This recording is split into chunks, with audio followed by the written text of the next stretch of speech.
ضعیف ہے روایت تو ضعیف ہے، یہ بات تو ٹھیک ہے.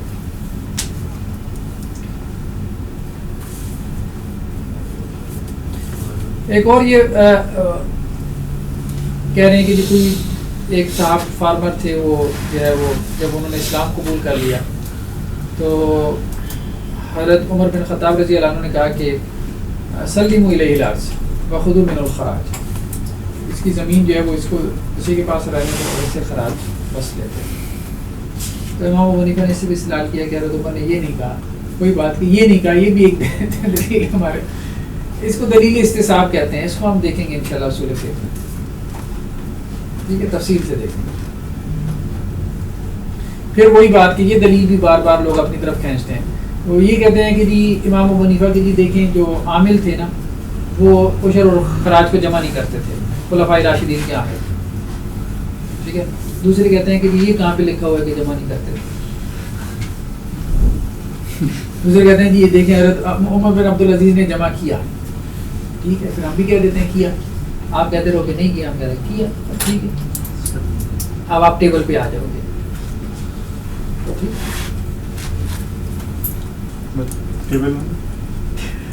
ٹیبل ٹاپ کھانا تو ظاہری بات ہے کہ آپ کا ہاتھ اونچا تھا، آپ نے کہا کہ نہیں کیا. تو دوسرے نے بھی جب وہ اگر خاموش رہتا تو مسئلہ تو حل کوئی نہیں ہونا، تو اس نے کہا کہ کیا. وہ کہے گا کیے کی کیا دلیل ہے، تو آپ کہیں گے نہیں کیے کی کیا دلیل ہے. آپ ٹیبل پہ آ گیا نا.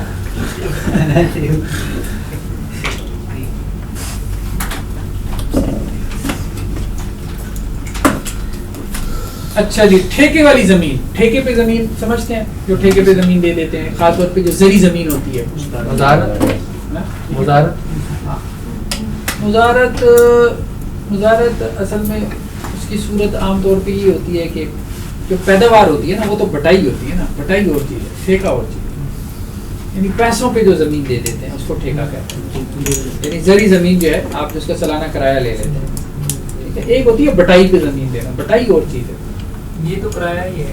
مزارت میں عام طور پہ کیا ہوتا ہے، بٹائی ہوتی ہے. بٹائی نہیں ہوتا کہ جو پیداوار ہوگی وہ مثال کے طور پہ نصف جو ہے وہ مالک کی، نصف کسان کی، ٹھیک ہے، جو بھی آ رہی ہے اس کی. تو یہ ٹھیکے میں سر مالک کو جو ہے وہ صرف کرایہ مل رہا ہوتا ہے اور اس کو وہ فصل میں سے کچھ نہیں ملتا. ہاں، مالک نے جو ہے وہ اپنی زمین کرائے پہ دے دی، زرعی زمین تھی، سالانہ اس نے کرایہ لے لیا. اور دوسرا جو ہے وہ فصل کس کی ہے، وہ فارمر کی ہے، ٹھیک ہے. اب اس میں جو زکوٰۃ کس کے اوپر ہے، تو جمہور علماء یہ کہتے ہیں کہ جی زکوٰۃ جو ہے وہ فارمر کے اوپر ہے. کیوں؟ وہ اس لیے کہتے ہیں کہ جی زکوٰۃ جو ہے وہ بیسیکلی پروڈکشن کے اوپر ہے، تو پروڈکشن کون کر رہا ہے، فارمر کر رہا ہے. امام ابو حنیفہ کہتے ہیں کہ نہیں، زکوٰۃ مالک کے اوپر ہے. کیوں؟ کیونکہ زمین نہ ہوتی تو پروڈکشن کہاں سے ہونی تھی. وہ تو کرائے پہ بھی زکوٰۃ دے گا، وہ کرائے پہ بھی تو زکوٰۃ دے گا نا سر، کیونکہ اس نے جو کرائے پہ نہیں، وہ کرائے پہ تو ویسے قول ہی کوئی نہیں ہے زکوٰۃ کا. وہ تو ہم نے آپ کو کہا تھا کہ کرائے پہ زکوٰۃ دے گا، وہ تو زکوٰۃ کے تو قائل ہی نہیں ہے. کرائے پہ کون قائل ہے زکوٰۃ؟ کرائے کی تو ہم نے بات کر لی ہے نا. سر بات یہی کی ہے نا کہ جو کرایہ، جو گھر کا کرایہ، تو گھر کا تو زمین بھی اسی طرح ہے. وہ تو ہم نے بات کہی تھی نا. ہاں، ابھی ہم ان کی بات کر رہے ہیں. امام ابو حنیفہ کے نزدیک تو ٹھیکے پہ زمین دینا ناجائز نہیں. جی، امام ابو حنیفہ کے نزدیک ٹھیکے پہ زمین تو ناجائز نہیں. مزارت بٹائی اور چیز ہے. تو امام ابو حنیفہ یہ کہتے ہیں کہ بیسیکلی جو مالک ہے نا وہ زکوٰۃ دے گا، ٹھیک ہے. اور صحیح بات یہی معلوم ہوتی ہے، ہم نے جو پہلے ہی بات کہی تھی نا، اصل میں دیکھیں وہ فارمر وہ غریب ہے. زکوٰۃ جو ہے نا اس میں اس کی روح کو سامنے رکھیں، زکوٰۃ عمراء کے اوپر لاگو کرنی چاہیے. تو زکوٰۃ یہاں پہ مالک دے، سیدھی سی بات ہے، یہی بات صحیح معلوم ہوتی ہے. وہ سیٹھ ہے نا، سیٹھ ہے نا. وہ زمین دوسروں کو کون ٹھیکے پہ دے گا؟ سیٹھ صاحب ہی دیں گے. کئی ایکڑ لوگ دیتے ہیں بعض اور وہ آگے جو سے خود بھی دوسرے کاٹ کر رہے ہیں وہ بھی آگے دے دیتے ہیں نا. ہیں بعض کا جو خود کاٹ نہیں کرتا ہے، اتنی کاشتکاری مہنگی ہوتی ہے تو وہ آگے ٹھیکے پہ دے دیتے ہیں، وہ تو نہیں دیتے. مجھے یہ بتائیں کہ جو زمین کا مالک ہے اور جو زمین کرائے پہ لے رہا ہے، سیٹھ کون ہے؟